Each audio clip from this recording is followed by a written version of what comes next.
আল্লাহ রাব্বুল আলামিন কোরআনুল কারীমকে নাযিল করেছেন হেদায়েতের গাইডবুক হিসেবে। গোটা বিশ্ব মানবতাকে অন্ধকারাচ্ছন্ন জীবন ব্যবস্থা থেকে বের করে গোটা বিশ্ব মানবতাকে আলোর দিকে নিয়ে যাওয়ার জন্য, সিরাতুল মুস্তাকিমের দিকে নিয়ে যাওয়ার জন্য, শান্তির পথে নিয়ে যাওয়ার জন্য আল্লাহ রাব্বুল আলামিন কোরআন নাযিল করেছেন। বলেন সুবহানাল্লাহ। তাহলে আমরা হেদায়েত নেব কোরআন থেকে। এই কোরআন থেকে কিভাবে হেদায়েত নেওয়া যায়? শুধু সারা দিন আল্লাহ তাআলাকে বললেই হবে না যে আমাকে হেদায়েত দান করেন, আর শুধুমাত্র কোরআনের কাছে গিয়ে পড়ে থাকলেই হেদায়েত পাওয়া যাবে না।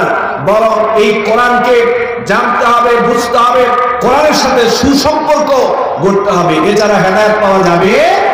এই কোরআন থেকে আমরা কিভাবে হেদায়েত পেতে পারি, এই কোরআন থেকে আমরা কিভাবে হেদায়েত পেতে পারি, আমি আজকের সংক্ষিপ্ত পরিসরে এই কথাগুলো তুলে ধরবো।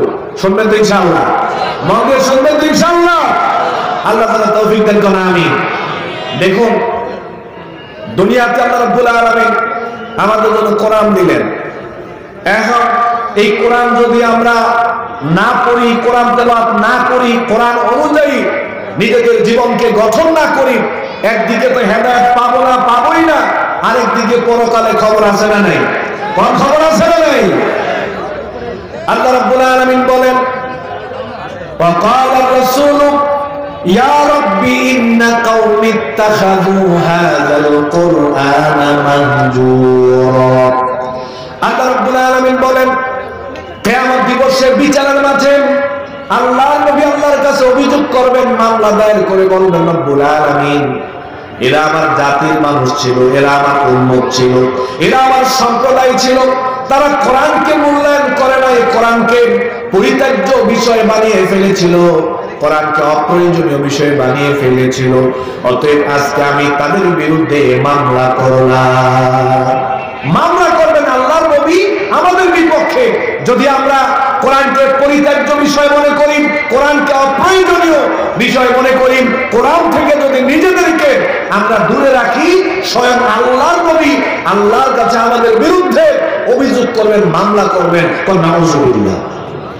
অতএব আল্লাহর নবী আমাদের বিরুদ্ধে মামলা করুক, এটা আমরা চাই না। বরং নবী করিম সাল্লাল্লাহু আলাইহি ওয়াসাল্লাম বলেছেন, আল কোরআন হুজ্জাতুন লাকা ওয়া আলাইক। মুসলিমের বর্ণনা, যারা কোরআনের সাথে সুসম্পর্ক রাখবে, যারা কোরআনকে মেনে চলবে, কোরআন অনুযায়ী যারা নিজেদের পথকে সুগম করে নেবে, নবী করিম সাল্লাল্লাহু আলাইহি ওয়াসাল্লাম বলছেন এই কোরআন তার পক্ষে দলিল হবে। সুবহানাল্লাহ। আর যারা কোরআন থেকে নিজেদেরকে দূরে রাখবে, কোরআনের সাথে সুসম্পর্ক করবে না, কোরআনকে পরিত্যাজ্য বিষয় বানিয়ে ফেলবে, অপ্রয়োজনীয় বিষয় যারা কোরআনকে বানিয়ে ফেলবে, এই কোরআন তাদের বিপক্ষে অবস্থান করবে, কোরআন তাদের বিপক্ষে দলিল হবে। নাউযুবিল্লাহ। অতএব আমরা চাই কোরআন আমাদের পক্ষে সুপারিশ করুক, কোরআন আমাদের পক্ষে দলিল হোক, নবী করিম সাল্লাল্লাহু আলাইহি ওয়াসাল্লাম আমাদের পক্ষে আল্লাহ তাআলার কাছে কথা বলুক, আমাদের বিরুদ্ধে যাতে আল্লাহ নবী অবস্থান না করে। চাই কি চাই না? আমরা এটা চাই। এখন এই কোরআন থেকে আমরা হেদায়েত নেব, যদি হেদায়েত পেয়ে যাই আমরা পরকালে মুক্তি পাবো, বলি ইনশাআল্লাহ। এই কোরআন থেকে হেদায়েত নিতে হলে, কোরআন থেকে হেদায়েত পাইতে হলে সর্বপ্রথম আমাদেরকে যেই কাজটা করতে হবে সেটা হলো এই কোরআনের প্রতি ঈমান আনয়ন করতে হবে। কি করতে হবে ভাই? সবাই বলেন, কি করতে হবে? ঈমান আনয়ন করতে হবে। ঈমান আনয়ন করা ছাড়া এই কোরআন থেকে হেদায়েত পাওয়া যাবে না। এটা আল্লাহ তাআলার কালাম। এটা কার কালাম? বলেন না সবাই, কার কালাম? আল্লাহ তাআলার কালাম। এটা সরাসরি আল্লাহর পক্ষ থেকে নাযিলকৃত চূড়ান্ত সর্বশেষ আসমানি কিতাব, যা নাযিল করা হয়েছে বিশ্বনবী, সর্বশ্রেষ্ঠ এবং সর্বশেষ নবী মুহাম্মদুর রাসূলুল্লাহ সাল্লাল্লাহু আলাইহি ওয়াসাল্লামের উপরে নাযিল করা হয়েছে। এই কোরআনের সূরা ফাতিহার আলিফ লাম থেকে শুরু করে সূরা নাসের সিন পর্যন্ত যত কথা আছে, এই সবগুলো কার কথা? কোন একটু কার কথা? আল্লাহর কথা। মানুষের রচিত কোনো কথা এই কোরআনে নাই, এমনকি আল্লাহর নবীর নিজের রচিত কোনো কথা এই কোরআনে যা আছে সবটাই আল্লাহর কথা। আল্লাহ রাব্বুল আলামিন বলেন, মা ইয়ানতিকু আনিল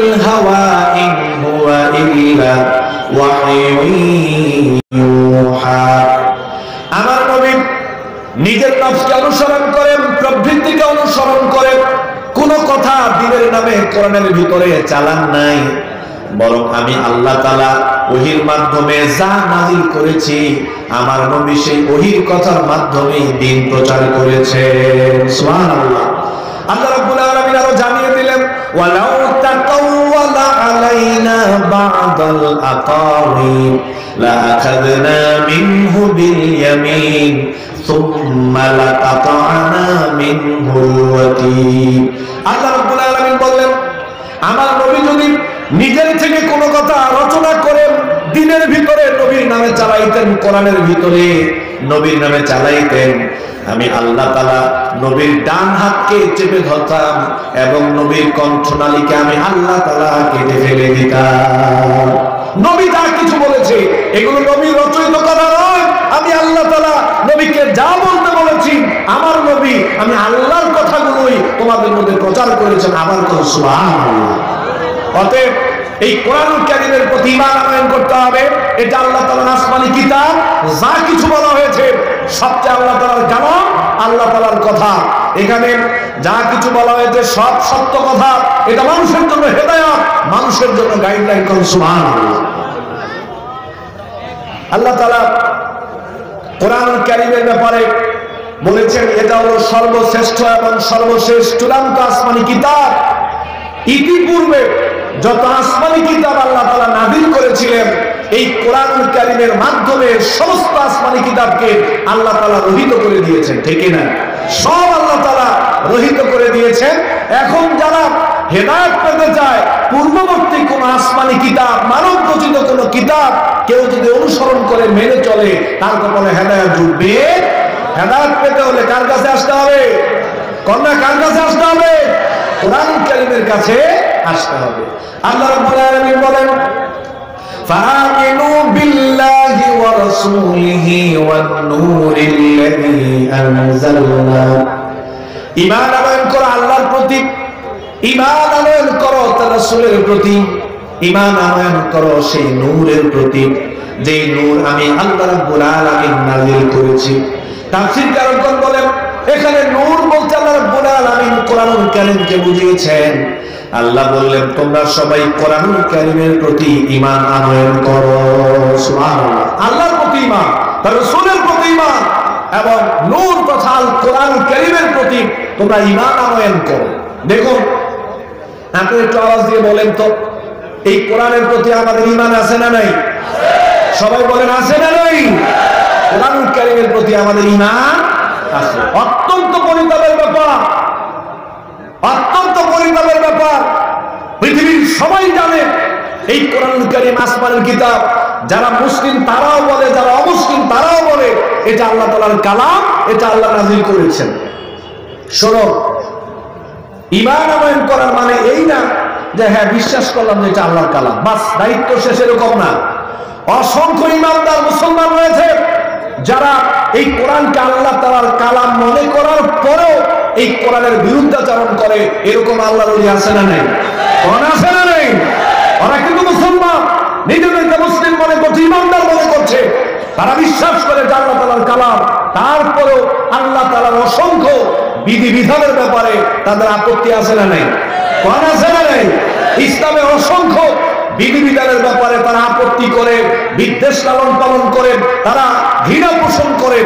যারা আল্লাহ তাআলার কালামের ব্যাপারে বলবে এটা আল্লাহ তাআলার কালাম, এই কথা স্বীকৃতি দেওয়ার পরে যদি কেউ আল্লাহর দ্বীনের কোন বিষয় নিয়ে ঘৃণা করে, আপত্তি করে, আল্লাহর বিধিবিধানের ব্যাপারে যদি কেউ বিদ্বেষ লালন পালন করে, এ ব্যক্তি কোনোদিন হেদায়েত পাবে? অমুসলমান হতে পারে না, অমুসলমান হতে পারে না। আপনি শুধু বলবেন যে এটা আল্লাহর কালাম আর মনে করবেন দায়িত্ব শেষ, চলবে না। ঈমান আনয়ন করার পরে সামি'না ওয়া আতা'না, আল্লাহ তাআলা কোরআনুল কারীমে যা বলেছেন সবগুলো শুনলাম এবং মেনে নিলাম, এর নাম ঈমানদার। কোন সুবহানাল্লাহ। এখন আপনি বলবেন যে এটা আল্লাহর কালাম আর দ্বীনের ইসলামের বিভিন্ন বিষয়ের সম্পর্কে আপনার আপত্তি থাকবে, কোরআনের বিভিন্ন বিধানের ব্যাপারে আপত্তি করবেন, বিদ্বেষ লালন পালন করবেন, আপনি মুসলমান হতে পারবেন? আল্লাহ তাআলা বলছেন আফাতুমিনুনা বিবাদিল কিতাবি ওয়া তাকফুরুনা বিবাদ। সূরা বাকারা 85 নং আয়াতে আল্লাহ তাআলা বলছেন কোরআনের কিছু কিছু বিধানের ব্যাপারে তুমি ঈমান রাখবা আর কিছু কিছু বিধানের ব্যাপারে তুমি অস্বীকৃতি জানাইবা, আপত্তি পেশ করবা, এটা হলে চলবে। অনেক ইমানদার আছে, অনেক মুসলমান আছে, ইসলামের বিভিন্ন বিষয়কে ভালোবাসে, পছন্দ করে, মেনেও চলে। আবার এরকম মুসলমানদের মধ্য থেকে কিছু মুসলমান আছে যারা কোরআনের কিছু কিছু বিধানের ব্যাপারে আবার আপত্তি পেশ করে, কি করে না, কম করে কিনা, অনেক বিধানকে তারা ঘৃণাও করে। এই কথাই আল্লাহ বলছেন, কিছু কিছু মানবা আর কিছু কিছু অস্বীকার করবা, আপত্তি করবা, মানতে চাইবা না। এই যদি হয় তোমাদের অবস্থা, মুমিন তো হতেই পারবা না, ইমানদার তো হতেই পারবা না, বরং দুনিয়াতে রয়েছে তোমাদের জন্য সংকীর্ণময় জীবন, লাঞ্ছনাময় জীবন, অপমানকর জীবন, কষ্টের জীবন। পরকালীন জীবনের সাজা আছে না নাই, শাস্তি আছে না নাই? অতএব কোরআনের প্রতি ঈমান রাখতে হবে। এটা আল্লাহ তাআলার কালাম, এখানে যা কিছু বলা হয়েছে কোনো সন্দেহ নাই, মানুষের কোনো কথা নাই, মানুষ রচনা করে নাই, আল্লাহ রচনা করেছেন। এটা মানুষের জন্য হেদায়াত। শুরু থেকে শেষ পর্যন্ত ঈমান রাখতে হবে। কোন বিষয়ের ব্যাপারে আপত্তি করা যাবে না, ঘৃণা করা যাবে না, বিদ্বেষ পোষণ করা যাবে না, অস্বীকার করা যাবে না। কোরআন থেকে হেদায়াত পাওয়ার জন্য এক নম্বর শর্ত হলো কোরআনুল কারীমের প্রতি ঈমান আনয়ন করা। দুই নম্বর হলো এই কোরআনকে পড়তে জানতে হবে। শুধু মসজিদে নামাজের মধ্যে ইহদিনাস সিরাতাল মুস্তাকিম বলবো আর কোরআন পড়তে পারবো না, হেদায়েত পাওয়া যাবে? এই কোরআনকে পড়তে জানতে হবে, এই কোরআনকে তেলাওয়াত করতে জানতে হবে, পড়তে শিখতে হবে, এছাড়া হেদায়েত পাওয়া যাবে না। আজকে আমাদের সমাজে আমরা অনেকেই, বেশিরভাগ মানুষ বিশ্বাস করি যে আল্লাহ তাআলার কালাম, কোরআনের কোন বিধিবিধানের ব্যাপারে আমাদের আপত্তি নাই, ঘৃণাও করি না, কিন্তু কোরআনের ধারে কাছেও আবার যাই না, আছে না নেই? দিনের পর দিন চলে যায়, সপ্তাহের পর সপ্তাহ চলে যায়, মাসের পর মাস চলে যায়, বছরের পর বছর চলে যায়, কোরআন ধরেও না, কোরআন পড়েও না, পড়তে পারেও। এরকম মুসলমান আছে না নাই? কথা কোন আছে না নাই? তো আপনি কেমনে হেদায়েত পাইবেন কম? হেদায়েত কেমনে পাইবেন কম? এক অসুস্থ রোগী ডাক্তারের কাছে গেছে, গিয়া কয়, ডাক্তার সাহেব আমি অসুস্থ, চিকিৎসা করেন। ডাক্তার সাহেব আমি অসুস্থ, চিকিৎসা করেন। ডাক্তার পরীক্ষা নিরীক্ষা করে চিকিৎসা করে দিয়ে প্রেসক্রিপশনের বসে ওষুধ লিখে দিয়ে বললো, এই ওষুধগুলো নিয়মিত খাবেন, ইনশাআল্লাহ সুস্থ হয়ে যাবেন। হে লোকে ডাক্তার প্রেসক্রিপশনে না বাড়ির মধ্যে ফালায় রেখা হে একেবারে চলে গেছে, ওষুধও খায় না, ওষুধ কিনেও নাই, প্রেসক্রিপশন দেখেও না। এক মাস পরে এসে ডাক্তার কি ওষুধ দিলেন, ও রোগ তো ভালো হয় না। কি ওষুধ দিলে রোগ তো ভালো হয় না? ডাক্তার বলে ওষুধ খাইছেন নি? কয় না, ওষুধ তো খাই নাই। তো রোগ কেমনে ভালো হলো? কয় প্রেসক্রিপশন কই? কয় প্রেসক্রিপশন যেইভাবে দিয়েছিলেন ওইভাবে নিয়ে আমি এক জায়গায় ভাড়ায় রাখছি, দেখিও নাই, ধরিও নাই, ওষুধ কিনিও নাই, খাইও নাই, তবে এটা বিশ্বাস করছি যে প্রেসক্রিপশন আপনি দিয়েছেন। প্রেসক্রিপশন রোগ ভালো হইব, কম রোগ ভালো হইব। এখন আমাদের অবস্থা হলো সবাই বলে যে আল্লাহ নিজে বিশ্বাস করি, এটা ধারে কাছেও যায় না, পরেও না, পড়তে শিখো, হেদায়েত কেমনে পাবেন কম? হেদায়েত পাইবেন?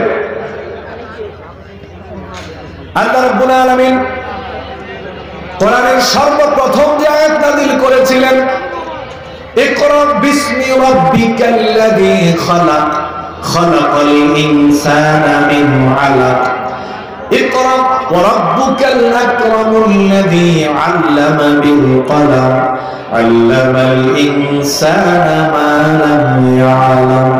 আল্লাহ রাব্বুল আলামিন কোরআনুল কারীমের সর্বপ্রথম যে আয়াত নাযিল করেছিলেন, প্রথমে আল্লাহ তাআলা বলেন, ও নবী আপনি পড়ুন, আপনাকে আমি পড়তে বলছি, আপনি আপনার রবের নামে পড়ুন। সুবহানাল্লাহ। সর্বপ্রথম কোরআনের আয়াত আল্লাহর নবীকে আল্লাহ বলছেন, ও নবী আপনি কি করেন? পড়েন। কি করেন? পড়েন। নবীকে বলা হয়েছে পড়েন, সর্বপ্রথম বলা। আল্লাহ তাআলা সর্বপ্রথম নির্দেশ করেছেন আল্লাহর নবীকে, তুমি পড়ো। আর আমাদের পড়ার কোনো খবর না, পড়লে হেদায়েত কেমনে পাবো? এই কোরআনটা যদি পড়তে না পারি হেদায়েত কেমনে পাবো? হেদায়েত পাইতে হলে কোরআন বেশি বেশি পড়ার দরকার আছে না নাই? কোন দরকার আছে না নাই? বেশি বেশি পড়তে হবে, তেলাওয়াত করতে হবে। কোরআন পড়া সওয়াবের কাজ। কিসের কাজ? কোন কোরআন পড়া কিসের কাজ? সওয়াবের কাজ। অনেক সওয়াব কোরআন পড়লে। আগে বিগত 15-16 বছর আগেও দেখেছি গ্রামে গঞ্জে মহল্লায় এই যে ফজরের সময় আমাদের মায়েরা, আমাদের বোনেরা, মহিলারা কোরআন তেলাওয়াত করতো, ঠিক কিনা? পুরুষরা মসজিদে চলে যেতেন, মহিলারা বাড়িতে বাড়িতে কোরআন তেলাওয়াত করতেন। আর আজকে বর্তমান যুগের মৌলানা যুগে মহিলা রয়েছে অনেক, দেখা যায় আগের মতো ওনারা এখন কোরআন পড়ে না, ঠিক কিনা? মহিলারা কোরআন পড়তে চায় না, আমার মায়েরা, আমার বোনেরা কোরআন পড়তে চায় না। চায় না তো এক কথা, পড়তে পারেও না, শিখেও নেই। অতএব কোরআন পড়তে শিখতে হবে, কোরআন পড়তে হবে। নবী করিম সাল্লাল্লাহু আলাইহি ওয়াসাল্লাম বলেন, মান ক্বারা হারফান মিন কিতাবিল্লাহ, তিরমিজির বর্ণনা, যে ব্যক্তি এই কোরআন থেকে একটি হরফ পড়বে, মান ক্বারা হারফান মিন কিতাবিল্লাহ ফালাহু বিহি হাসানাতুন, যে ব্যক্তি কোরআন থেকে একটা হরফ পড়বে, আল্লাহর নবী বলেন তার জন্য একটা নেকি। ওয়াল হাসানাতু বিআশরি আমসালিহা, তবে এই যে পড়বো একটা নেকি দেওয়া হলো, এই একটা নেকি শুধুমাত্র একটা নেকি নয়, বরং এই একটা নেকি হলো 10টা নেকির সমান। করুন সুবহানাল্লাহ। আমি নবী এই কথা বলি না, আলিফ লাম মিম এই তিনটা মিলে একটা হরফ, আমি নবী এই কথা বলি না, বরং আলিফুন হারফুন ওয়া লামুন হারফুন ওয়া মিমুন হারফুন, বরং আলিফ একটা হরফ, লাম একটা হরফ, মিম একটা হরফ। আলিফ পড়লে 10 নেকি, লাম পড়লে 10 নেকি, মিম পড়লে 10 নেকি। এভাবে যত হরফ কোরআন থেকে ইমানদাররা পড়বে, প্রত্যেকটা হরফে হরফে 10টা করে নেকি তাদের আমলনামায় লিখে দেওয়া হবে। সুবহানাল্লাহ। আমরা তো পড়ি না। আল্লাহ নবী বলেন, মুসলিমের বর্ণনা, ইকরাউল কোরআন ফাইন্নাহু ইয়াতি ইয়াউমাল কিয়ামাতি শাফিআন লিআসহাবিহি।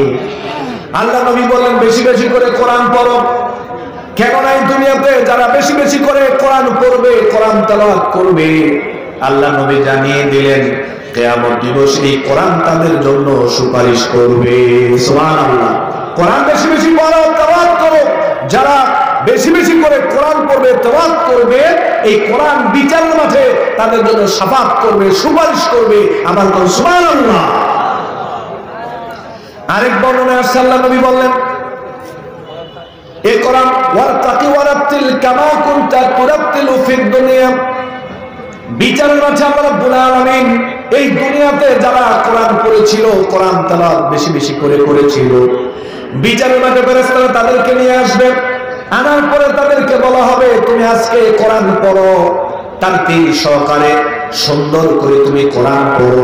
যেভাবে দুনিয়ায় তুমি তারতিল সহকারে কোরআন তেলাওয়াত করেছিলে, কোরআন পড়েছিলে, আজকে ওইরকম সুন্দর করে তুমি কোরআন পড়ো। কোরআন পড়তে পড়তে যেই জায়গায় গিয়ে তোমার পড়াটা শেষ হবে, ওই পর্যন্ত আল্লাহ তাআলা তোমার মর্যাদাকে বাড়িয়ে দিবে। সুবহানাল্লাহ।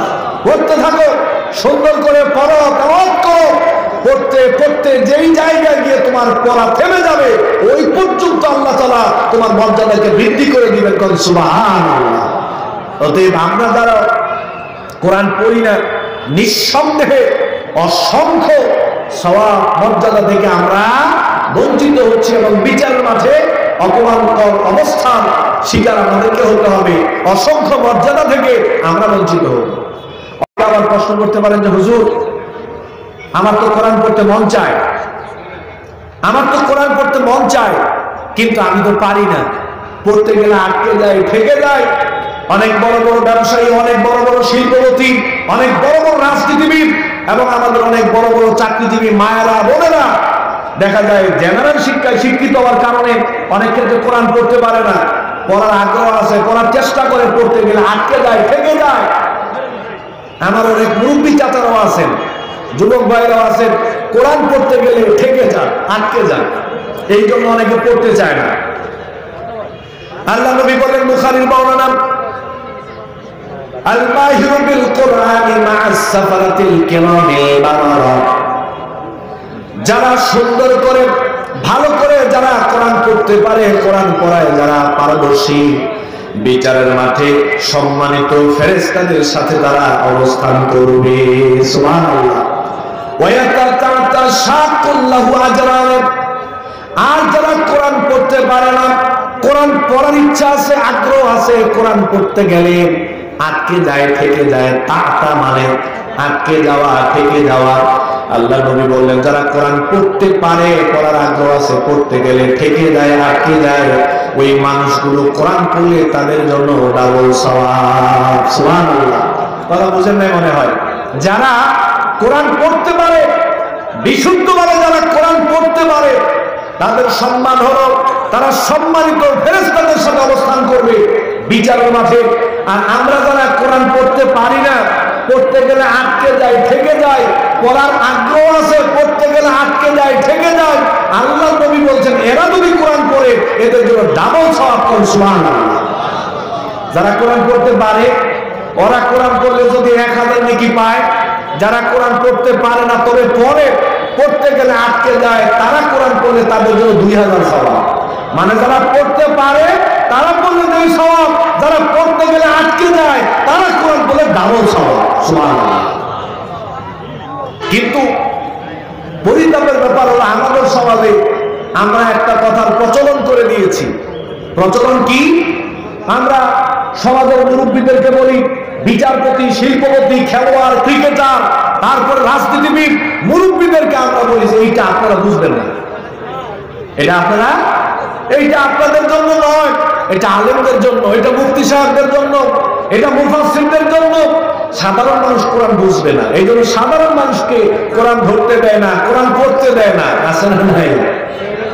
সাধারণ মানুষ মনে করে ওরে আল্লাহ, কোরআনের কাছে গেলে না, এটা আমাদের জন্য না, এটা আমরা ধরতে পারবো না। ওরা কোরআন ধরতে ভয় পায়।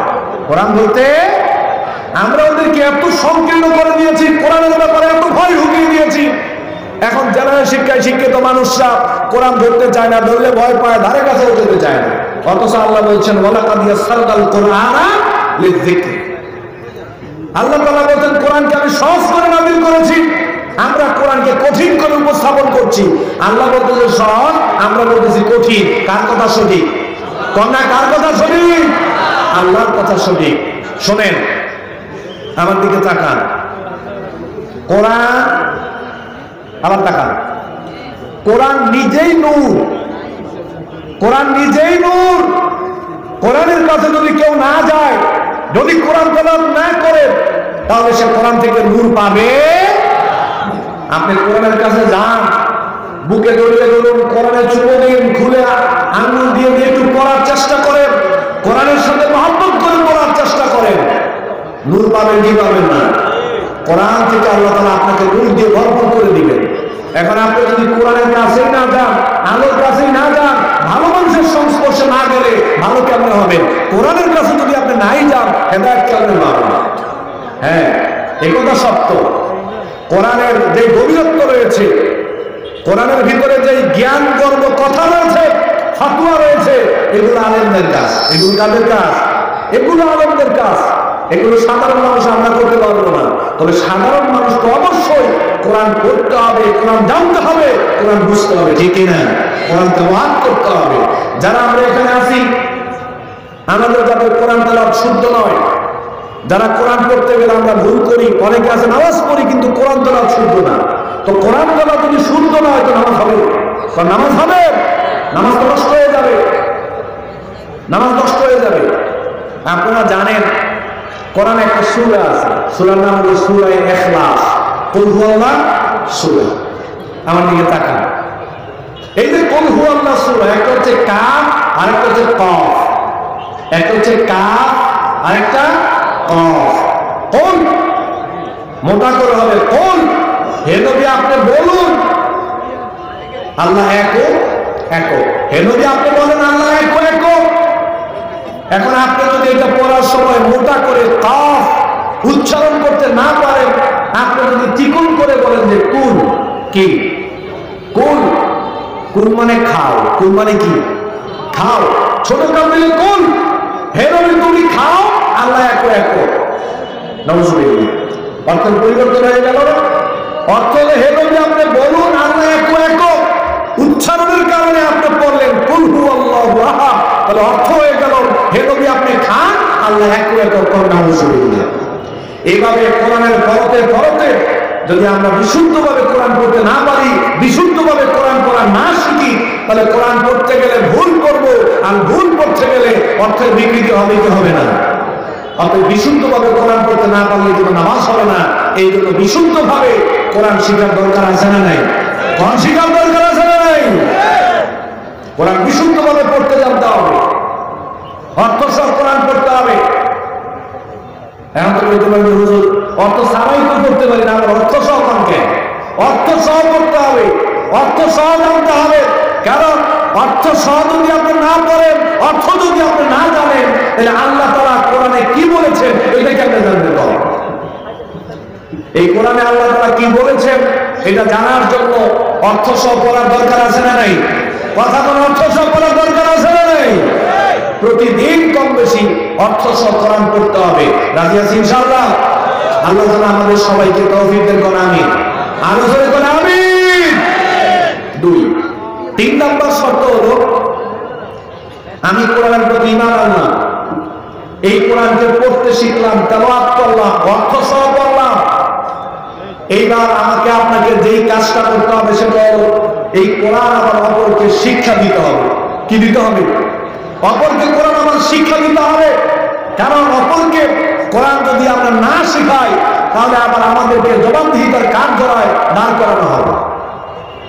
নবী করিম সাল্লাল্লাহু আলাইহি ওয়াসাল্লামের কাছে যখন কেউ ঈমান আনয়ন করত, নতুন যদি কেউ মুসলমান হতো, সর্বপ্রথম আল্লাহর নবী তাকে যে কাজটা শিক্ষা দিতেন সেটা হলো নবী করিম সাল্লাল্লাহু আলাইহি ওয়াসাল্লাম সর্বপ্রথম তাকে কোরআন শিক্ষার ব্যবস্থা করতেন। সুবহানাল্লাহ।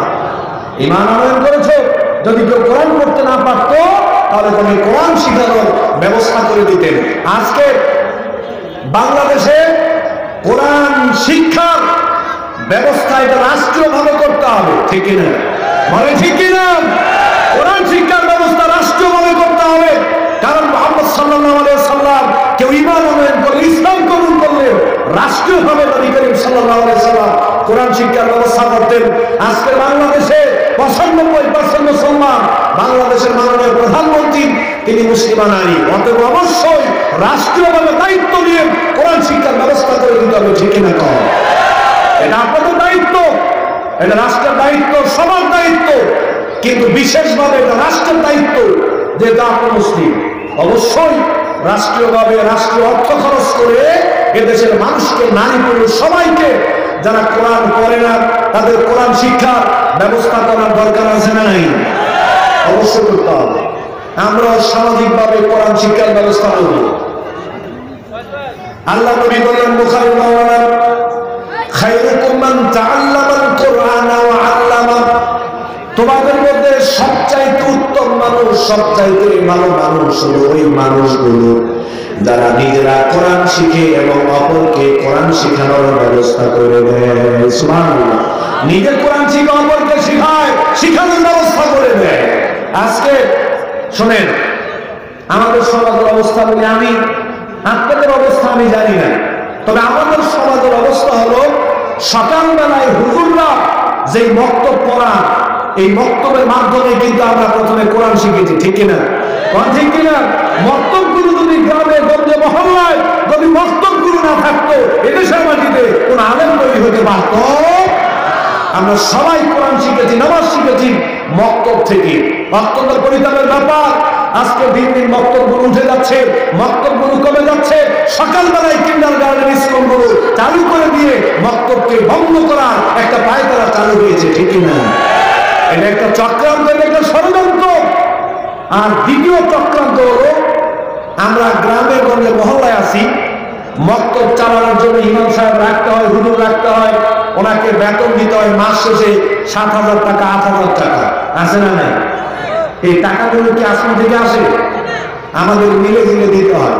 কিন্তু আমাদের রুচি, আমাদের মন এত সংকীর্ণ, এত ছোট লোক আমরা দিন দিন হয়ে যাচ্ছি।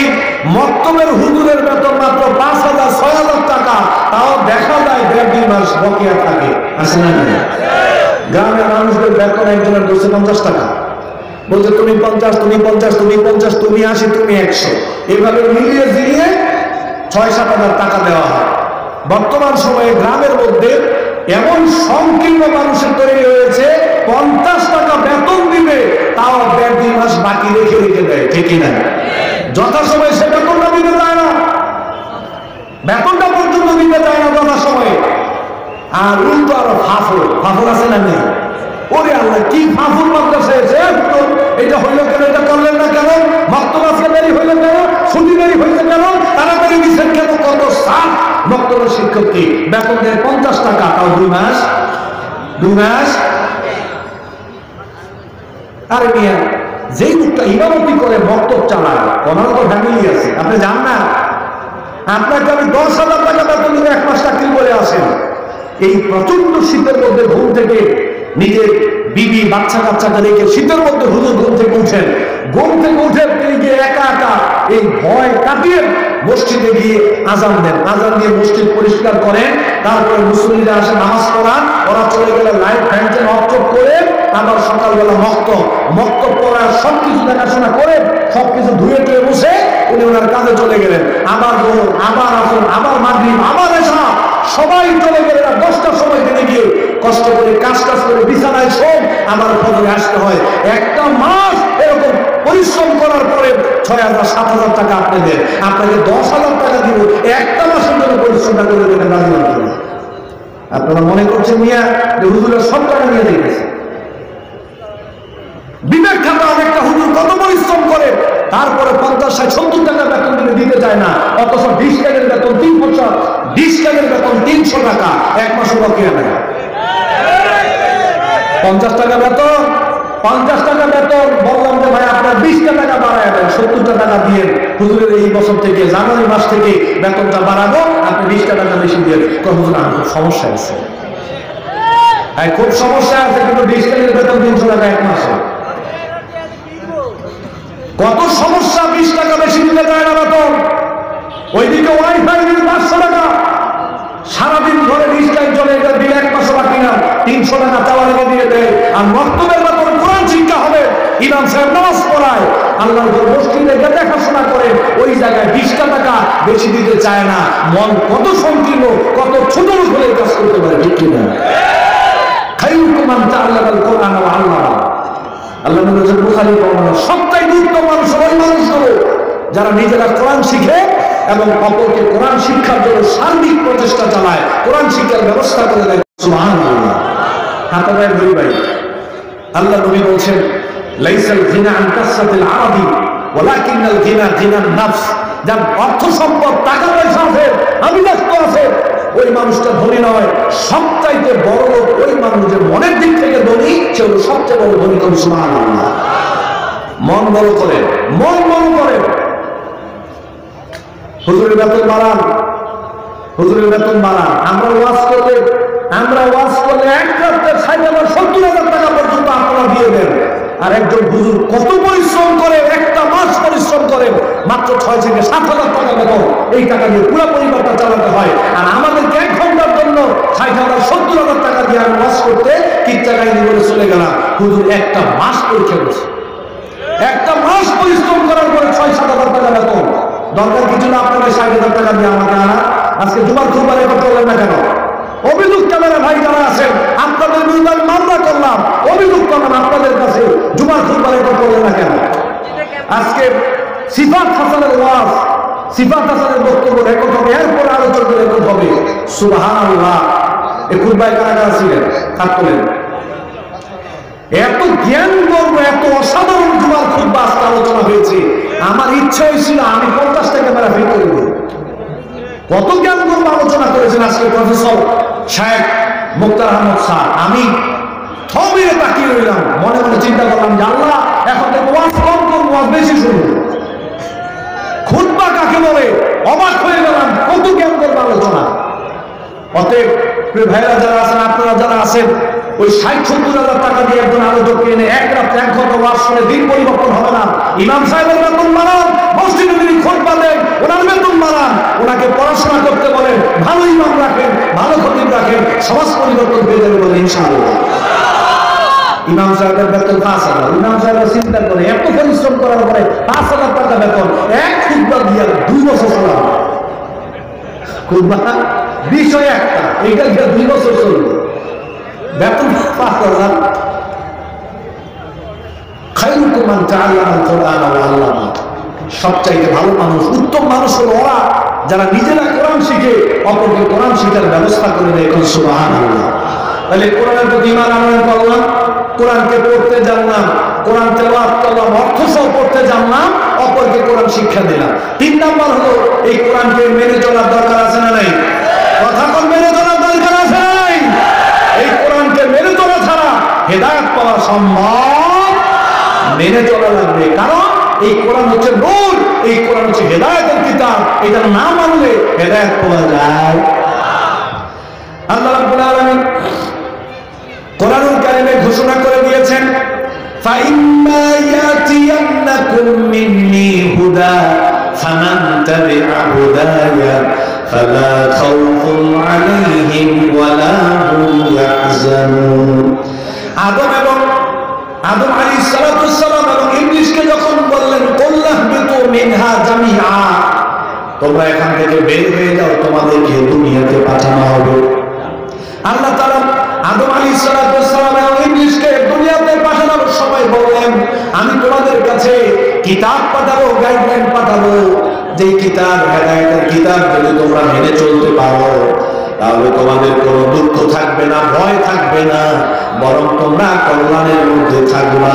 সুবহানাল্লাহ। ফাইম্মা ইয়াতিয়ান্নাকুম মিন্নি হুদা ফামান তাবিআ হুদায়া ফালা খাউফুন আলাইহিম ওয়ালা হুম ইয়াহজানুন। হেদায়েত পাঠাবো, কিতাব পাঠাবো, আমাদের জন্য কিতাবুল আল কোরআন। এই কোরআনকে যারা আঁকড়ে ধরবে, মেনে চলবে, আল্লাহ তাআলা বলছেন তোমাদের কোনো ভয়, তোমাদের কোনো চিন্তাও নাই। অতএব কোরআন মেনে চলতে হবে। কোরআন মেনে চলা ছাড়া হেদায়েত পাওয়া যাবে। আল্লাহ রাব্বুল আলামিন সূরা ইব্রাহিমের প্রথমে বললেন, কিতাবুন আনজালনাহু ইলাইকা লিতুখরিজান নাসা মিনাজ যুলুমাতি ইলান নূর। আল্লাহ রাব্বুল আলামিন বললেন, নবী আপনার কাছে আমি কিতাব নাযিল করেছি, আপনার কাছে আমি নূর নাযিল করেছি, আলো নাযিল করেছি, আপনি যাতে করে এই নূর দিয়ে, কিতাব দিয়ে গোটা দুনিয়ার সমস্ত মানব জাতিকে অন্ধকারাচ্ছন্ন থেকে বের করে আলোর পথে নিয়ে আসতে পারেন। এই জন্য আমি আপনার কাছে কোরআন নাযিল করেছি। সুবহানাল্লাহ। সুবহানাল্লাহ। এই কোরআন হলো আলো, মানুষকে আলোর পথ দেখাবে, অন্ধকারাচ্ছন্ন থেকে বের করে গোটা জাতি মানুষকে আলোর পথে নিয়ে আসার জন্য আল্লাহ তাআলা কি দিলেন? কোরআন দিলেন। কিন্তু অত্যন্ত পরিতাপের ব্যাপার, অনেকে বলে হুজুর আমাদের কাছে তো কোরআন আছে, কিন্তু আমরা তো অন্ধকারে আছি। কোরআন আছে, আবার কোথায় আছি? অন্ধকারে আছি, আলো পাই না কেন? আমি বলি ভাই, এক ছেলে আমেরিকা গেছে, আমেরিকা গিয়ে শুনলো তার বাবা বয়স্ক মানুষ। ভাই কথা বলছেন কেন ভাই? ছেলেটা আমেরিকা যাওয়ার পরে শুনলো তার বাবা বয়স্ক মানুষ, চা খেতে বাজারে যেতে অসুবিধা হয়, মসজিদে যেতে অসুবিধা হয়, এশার নামাজ, ফজরের নামাজে, মাগরিবের পরে বাজারে যেতে পারে না, চোখে দেখে কম। ছেলে 1 লক্ষ টাকা দিয়ে একটা টর্চ লাইট কিনল, টর্চ লাইট কিনে লাইটটা পাঠাইলেন। পাঠায় নিজের বাবাকে ফোন দিয়ে বলেন যে বাবা, শুনলাম তুমি অন্ধকারে বাজারে যেতে পারো না, মসজিদে যেতে পারো না, 1 লক্ষ টাকা দিয়ে একটা টর্চ লাইট পাঠাইলাম, এটা দিয়া জ্বালাইয়া তুমি বাজারে যাইবা, তুমি দোকানে যাইবা, চা খাইবা, মসজিদে যাইবা। 1 লক্ষ টাকা দামের লাইট বাবা যখন পাইলো, হাতের মধ্যে পেয়ে প্রথমে একটা চুপ দিল, দিয়ে বুকের মধ্যে জড়িয়ে ধরল। আশেপাশের মহল্লার 4-5 গ্রামের মানুষ শুনছে উমুকের ছেলে 1 লক্ষ টাকা দামের লাইট পাঠাইছে, সবাই বাড়িতে ভিড় জমাইছে লাইট দেখবে, 1 লক্ষ টাকা লাইট দেখবে। হে ভদ্রলোক মুরব্বী যখন দেখছে যে জনগণ ভরে গেছে লাইট দেখবে, উনি লাইট বুকে নিয়ে খবরদার, 1 লক্ষ টাকা দামের লাইট, খবরদার কেউ ধরবে না, অনেক দামি লাইট আমেরিকা থেকে আমার ছেলে পাঠাইছে, সাবধান, কেউ ধরতে পারবে না। হে বুকে ধরে একটা সুমো দেয়, কাউকে ধরতে দেয় না, দেখতে দেয় না, ছুঁইতে দেয় না, রাত্রে ঘুমার সময় সুযোগের মধ্যে তালা মেরে রেখে দিয়ে এরপরে ঘুমানো। ঘটনাক্রমে একদিন এই লাইট নিয়ে বগলের নিচে রাইখা বাজারের দিকে যাচ্ছে, আসার পরে বাজারে কোনো মধ্যে নিয়ে গেছে, আসার সময় আর কিছু দেখা যায় না, অন্ধকার। ঘটনাক্রমে রাস্তার পাশে দিল এক টয়লেট, লাইট বগলের নিচে মারা জ্বালায় না, এই টয়লেটের গর্তের মধ্যে পড়ে গেছে, লাইট জ্বালায় না, রাতে খুঁজে পায় না, সকালবেলা সবাই খুঁজে দেখে লোকটা টয়লেটে। তুই আর গোসল করার বলে আপনি ঘরতে বললেন কেন না?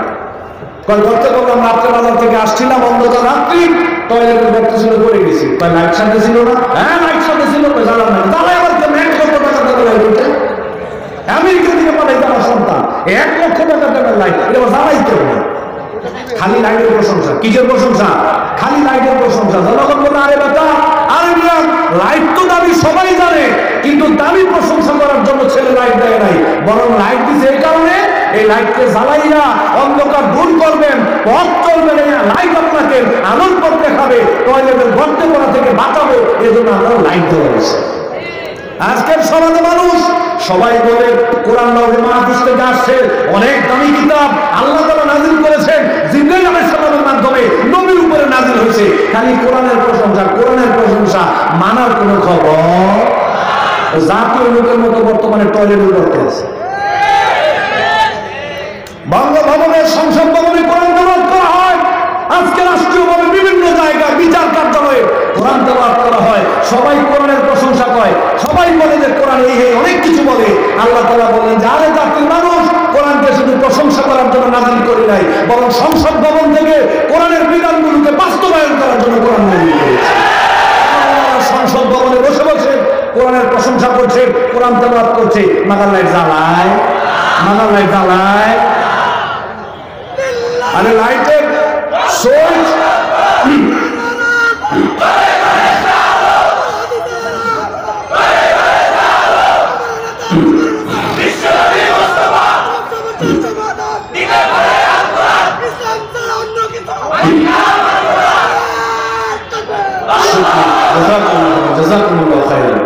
এই লাইটের সুইচটা ঠিক মাত্র ওই জায়গা থেকে মানুষ কোরআন কারীমকে মানবে।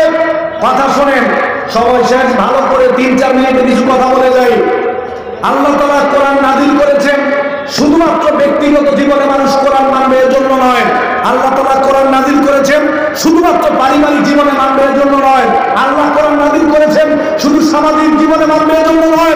আল্লাহ তাআলা কোরআন নাযিল করেছেন শুধু রাষ্ট্রীয় জীবনে মানবে এর জন্য নয়, বরং ব্যক্তিগত জীবনে মানার জন্য এই কোরআনের বিধিবিধান আছে না নাই?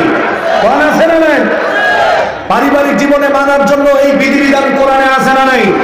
সামাজিক জীবনকে কিভাবে গঠন করতে হবে এ ব্যাপারে বিস্তারিত কথা কোরআনে আছে না নাই? রাষ্ট্রীয় জীবনটা কিভাবে চলবে, রাষ্ট্রটা কিভাবে চালাতে হবে, রাষ্ট্রের কোন কোন জায়গায় আল্লাহ তাআলার কোরআনকে কিভাবে মানতে হবে, নবীর সুন্নাহকে কিভাবে মানতে হবে এ ব্যাপারে কোরআনে বিধিবিধান আছে না নাই? শুনেন, পরিষ্কার ভাবে বলতে চাই, কেউ যদি মনে করেন কোরআন শুধু ব্যক্তি জীবনের জন্য, কোরআন শুধু পারিবারিক জীবনের জন্য, কোরআন শুধু সামাজিক জীবনের জন্য, রাষ্ট্রীয় বিধিবিধানের ক্ষেত্রে কোরআন মানার দরকার নাই, যদি কেউ এরকমটা মনে করেন, রাষ্ট্রীয়ভাবে কোরআন মেনে চলাকে অপ্রয়োজনীয় মনে করেন, আল্লাহর কসম করে বলি আপনি ঈমান নাই। আফাতুমিনুনা বিবাদিল কিতাব ওয়া তাকফুরুনা বিবাদ। তুমি কি মনে করেছো কিছু কিছু মানবা আর কিছু কিছু মানবা না, তাহলে ঈমানদার হতে পারবা না, তুমি কাফের। তুমি কি? বরং ব্যক্তিগত জীবনের জন্য আল্লাহ যতগুলো বিধান কোরআনে দিয়েছেন ওইগুলো ব্যক্তি জীবনে মানবো। পারিবারিক জীবনের জন্য এই কোরআনের বিধিবিধানগুলো আল্লাহ দিয়েছেন ওইগুলো পারিবারিক জীবনে মানবে। সামাজিক জীবনের জন্য আল্লাহ তাআলা যে বিধিবিধান দিয়েছেন ওইগুলো সামাজিক জীবনে মানবে। রাষ্ট্রীয় জীবনের জন্য যে বিধিবিধান দিয়েছেন ওইগুলো রাষ্ট্রীয় জীবনেই মানতে হবে। রাষ্ট্রীয় জীবনের বিধিবিধানগুলো ব্যক্তি জীবনে মানা যাবে। আপনি গেছেন ডাক্তারের কাছে, ডাক্তারের কাছে যাওয়ার পর বলেন, ডাক্তার আমার জ্বর, আপনার ঔষধ দেন। ডাক্তার দিয়ে দিল আমাশার ঔষধ। কিসের ঔষধ? পাতলা পায়খানার ঔষধ। হয়েছে কি আপনার জ্বর? তো জ্বরের ঔষধ, জ্বরের ঔষধ দিবেন, কিন্তু জ্বর হইলে পাতলা পায়খানার ঔষধ খেলে জ্বর ভালো হবে? ব্যক্তি জীবনেরটা ব্যক্তি জীবনে, ব্যক্তি জীবনেরটা পারিবারিক জীবনেরটা পারিবারিক জীবনে, সামাজিক জীবনেরটা সামাজিক জীবনে, রাষ্ট্রীয় জীবনেরটা রাষ্ট্রীয় জীবনে। যেমন আমাদের এই দেশ মুসলিম কান্ট্রি, 95% মুসলিমের দেশ অবস্থান করে। আমাদের গর্বের ব্যাপার, মাননীয় প্রধানমন্ত্রী মুসলিমা নারী, আলহামদুলিল্লাহ। এবার আমার দিকে তাকান, আমাদের এই দেশে জাতীয়ভাবে রাষ্ট্রীয়ভাবে মদের ব্যবসা করা হালাল না হারাম? বৈধ না অবৈধ? বৈধ। রাষ্ট্রীয়ভাবে মদের ব্যবসা করা বৈধ। বর্তমান সময়ে বাংলাদেশে জেনা বিচার করার জায়গা আছে না নাই? চিড়িয়াখানার পাশে বোটানিক্যাল গার্ডেন আছে না নাই? ওই জায়গায় প্রবেশ করলে রাত্রিবেলায় স্বামী স্ত্রী তাদের বিছানায় যে সম্পর্ক, বোটানিক্যাল গার্ডেনের যুবক যুবতীর ওই রকম সম্পর্ক আছে না নাই? রাষ্ট্রের এটাকে বৈধতা দিয়ে এটাকে সেন্টার দিচ্ছে, রাষ্ট্রটাকে নিয়ন্ত্রণ করছে, তাদেরকে সুযোগ করে দিয়েছে। আমাদের দেশে রাষ্ট্রীয়ভাবে 100% ইসলামী শরীয়তকে ফলো করা হয় না, বরং আমাদের অর্থনীতি 100% শরিয়া ভিত্তিক না, আমাদের অর্থনীতি সুদ ভিত্তিক। ঠিক কিনা? সুদ হারাম না হারাম? আমাদের দেশে যদি চুরি করা হয় হাত কাটা হয়, জেনা করলে রাস্তাঘাত করা হয়, দেশান্তর করা হয়, মদ খাইলে কি দৌড়া মারা হয়, ডাকাতি করলে কি আপনার শুনে চড়ানো হয়, মানুষ খুন করলে কি তাকে খুন করা হয়। আমি অসংখ্য বিধিবিধানের কথা আপনাকে বলতে পারবো। কোরআনে আল্লাহ তাআলা বলেছেন, তবে ওই বিধিবিধানগুলো ব্যক্তি জীবনের জন্য নয়, বরং ওই 300 সদস্য যেই জায়গায় বসে থাকে ওই জায়গায় বসে এই বিধিবিধানগুলো বাস্তবায়ন করতে হবে। কার হুকুম? আল্লাহ। কার হুকুম? আল্লাহ হুকুম। ওইগুলো আমরা নিজেরা মানতে পারবো, এগুলো সব রাষ্ট্রের জন্য। এই জন্য বলি, কোরআন ব্যক্তি জীবনের জন্য, পারিবারিক জীবনের জন্য, সামাজিক জীবনের জন্য, রাষ্ট্র জীবনের জন্য, জীবনের সব জায়গায় আল্লাহর কোরআন মেনে চলার জন্য আল্লাহ যেখানে যা যেভাবে মানতে হবে সেভাবে মানতে রাজি আছেন ইনশাআল্লাহ?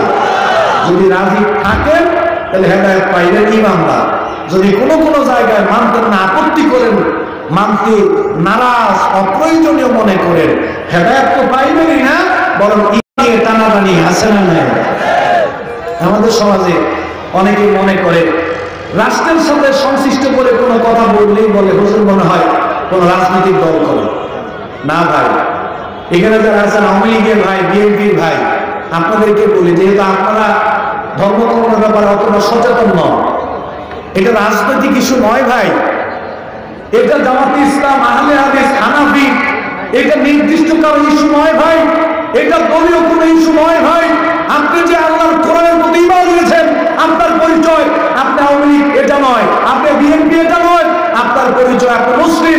মুসলিম হিসেবে আপনাকে আমি বলছি, রাষ্ট্রীয় জীবনে কোরআন মানার জন্য আল্লাহ তাআলা অসংখ্য বিধিবিধান দিয়েছেন, ওইগুলো অবশ্যই মানতে হবে।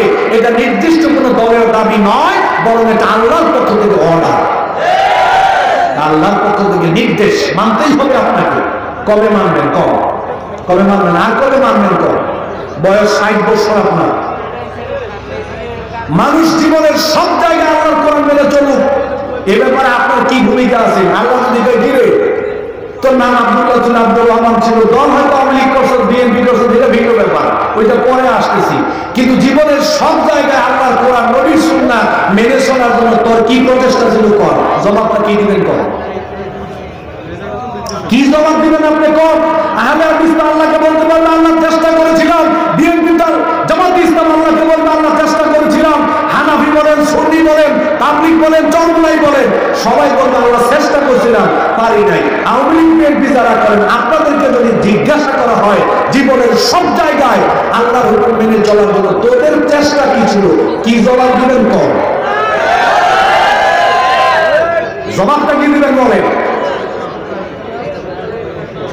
জীবনের সব জায়গায় আল্লাহর কোরআন মানুষ মেনে চলুক, এটা আমরা চাই। মেনে চলতে পারলাম কি পারলাম না পরের ব্যাপার, আল্লাহ দেখবে চেষ্টা করেছিলাম কিনা। ঠিক না?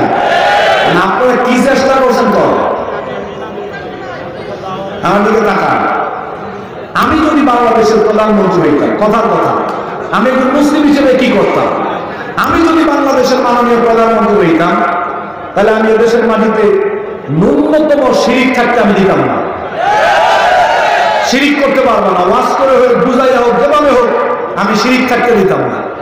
এই জমিনে কেউ বেদাত করতে চাইলে বেদাত করতে দিতাম না। তার মানে হামলা টামলা করতাম এরকম না, বুঝাইয়া সময় সিস্টেম করে নিতাম। এদেশের মাটিতে জেনারে বিচার হতে দেওয়া যাবে না। চুরি, বদমাইশি, ছিনতাই, ডাকাতি, মদ, গাঁজা, হেরোইন, বাবা, ইয়াবা, দুর্নীতি আছে না নাই? এরপরে জেনা, ব্যভিচার, বেপরদার, শয়লাভ, অত্যাচার। ইসলামপন্থী কোন মানুষ যদি এই সমস্ত জায়গা পরিচালনা করে, অবশ্যই এই সমস্ত কার্যক্রম ওনারা কোনোদিন সমর্থন করতে। কিন্তু আমরা আশা রাখি মাননীয় প্রধানমন্ত্রী তিনি মুসলিমান নারী, রেপ, সেনাবাহিনী, বিডিআর, পুলিশ প্রশাসনে বেশিরভাগ মুসলমান। আমরা আশা রাখি আপনারা ওই সমস্ত পাপ কাজ হতে দিবেন। এটা আল্লাহর নির্দেশ। কার নির্দেশ ভাই? আল্লাহর নির্দেশ। অতএব কোরআনের বিধিবিধানগুলো নিজেদের জীবনে মানতে হবে। শুরু হবে কোথা থেকে? একেবারে ঈমান আকীদা থেকে শুরু হবে। নিজের আকীদা সাফ করে পরিষ্কার করে, আকীদায় শিরক না রেখে, কুফর না রেখে, আকীদাকে পরিষ্কার করে